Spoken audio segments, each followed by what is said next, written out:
Hi, my name is Danny Ramirez, and on behalf of Expert Village, I will be welding yard art. Hi, the first thing I'm going to do is cut the legs. That's the first thing to start my outdoor candle holder. And I'll be using my goggles, or my welding helmet as the goggle with the full shield, and my cutoff wheel.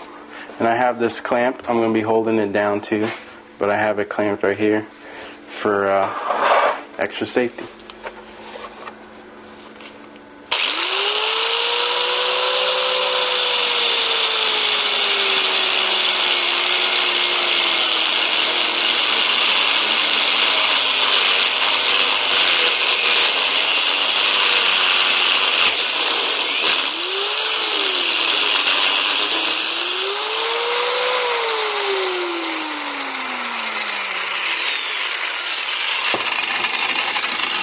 And that's how I'll cut every individual piece on the leg.